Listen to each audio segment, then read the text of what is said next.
সুপ্রিয় দর্শক, ইতিমধ্যেই আমরা পবিত্র রমজান মাসের একদমই শেষ প্রান্তে চলে এসেছি।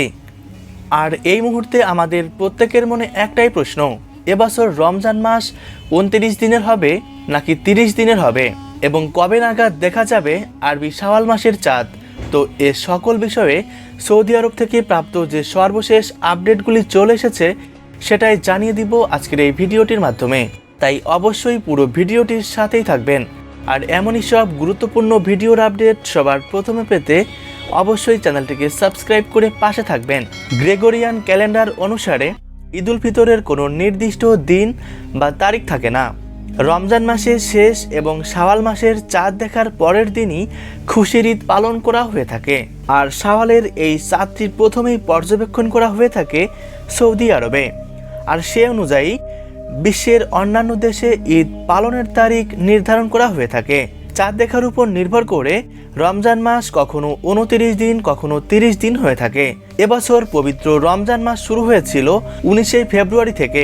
সেই হিসেবে রমজান শেষে শাওয়ালের চাঁদ দেখার উপর নির্ভর করে এবছর পবিত্র ঈদ উল ফিতর উদযাপিত হতে যাচ্ছে আগামী 20 অথবা 21 মার্চ, এমনটাই জানিয়েছেন জাতীয় চাঁদ দেখা কমিটি। একই সাথে যে গুরুত্বপূর্ণ বার্তাটি দেওয়া হয়েছে সেটি হচ্ছে আগামী 19 মার্চ বৃহস্পতিবার দুবাই সময় ভোর 5:23 আরবি শাওয়াল মাসের নতুন চাঁদের জন্ম হবে। ওই দিন সূর্যাস্তের পর প্রায় 30 মিনিট পর্যন্ত চাঁদ দিগন্তের উপরে অবস্থান করবে। যদি আবহাওয়া অনুকূলে থাকে তাহলে ওই দিন সন্ধ্যার আকাশে চাঁদ দেখা যাওয়ার প্রবল সম্ভাবনা রয়েছে। সেই হিসেবে আগামী 20 মার্চ শুক্রবার শাওয়াল মাসের প্রথম দিন, এবং এই দিনই সৌদি আরব সহ মধ্যপ্রাচ্যের দেশগুলিতে ঈদ উল ফিতর উদযাপিত হবে। অর্থাৎ বলা হচ্ছে এবারের রমজান মাস হয়তো 30 দিনের হবে, এবং 21 মার্চ শনিবার বাংলাদেশ, ভারতবর্ষ সহ এশিয়ার দেশগুলিতে 21 মার্চ শনিবার ঈদ উল ফিতর উদযাপিত হবার সম্ভাবনা রয়েছে।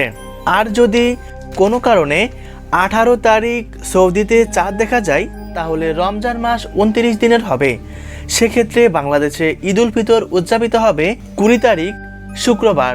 সুপ্রিয় দর্শক, এই ছিল এখন পর্যন্ত সর্বশেষ আপডেট। পরবর্তী আপডেটের জন্য অবশ্যই চ্যানেলটিকে সাবস্ক্রাইব করে পাশে থাকবেন। ধন্যবাদ।